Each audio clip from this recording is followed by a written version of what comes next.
All right, we're diving into one of the most infamous markets in Karachi, Pakistan. It's called the Rainbow Center.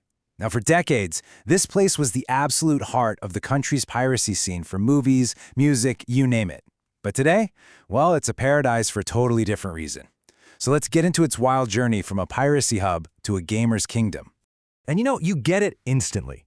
The second you walk up those stairs, you are just hit by this wall of video games. Shops are packed floor to ceiling with consoles, controllers, game cases. It's a complete maze of pixels and plastic. Honestly, for anyone who loves games, it's just this overwhelming, incredible sight. But here's the thing. This vibrant gaming world, it's built right on top of a much, much shadier past. See, before it was a haven for gamers, the Rainbow Center was the undisputed king of piracy in Pakistan. And that reputation, it definitely still echoes through these hallways. And let's be clear, the neighborhood around the market is, well, it's intense. It's a loud, chaotic slice of Karachi life. And that energy, it just spills right into the building. This place has an edge to it, A kind of grit you're just not going to find in some polished, air-conditioned mall. To really understand this place, you got to go back in time. Way before Netflix, before high-speed internet, this one building was Pakistan's entertainment industry. I'm serious. If you wanted the latest Hollywood blockbuster or a new music album, this is exactly where you came. And we're not talking about some small-time operation here. The Rainbow Center supplied the entire country. Pirated movies, music albums, computer software, video games. Look, if it could be copied, it was sold right here. Just try to wrap your head around that. A whole nation's media, all flowing out of this one single building.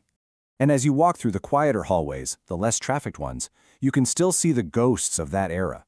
You've got these faded signs for shops like Unique CD Center or Royal Records hanging above shuttered storefronts. Most of these old spots are now closed for good, or they're just used as godowns, which are basically storage spaces for the new gaming businesses that have taken over. So how in the world did this massive shift happen? Well, as the internet slowly killed off the CD and DVD business, gaming just naturally moved in to fill that vacuum.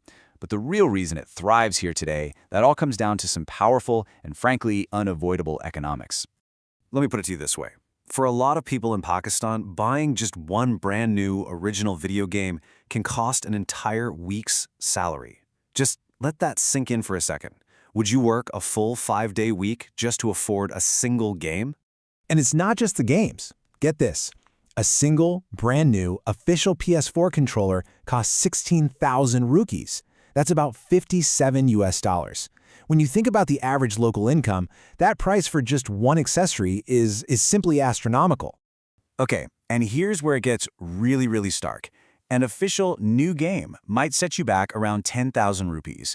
But here, you can get that exact same game installed on your console for just 250 rupees. That staggering price difference, that right there is the engine that powers this entire gray market. So, here's the crucial thing to understand. When games are priced for Western wallets, they become an insane luxury item here, completely out of reach for the average person. So this gray market, it isn't really about people choosing to break the law.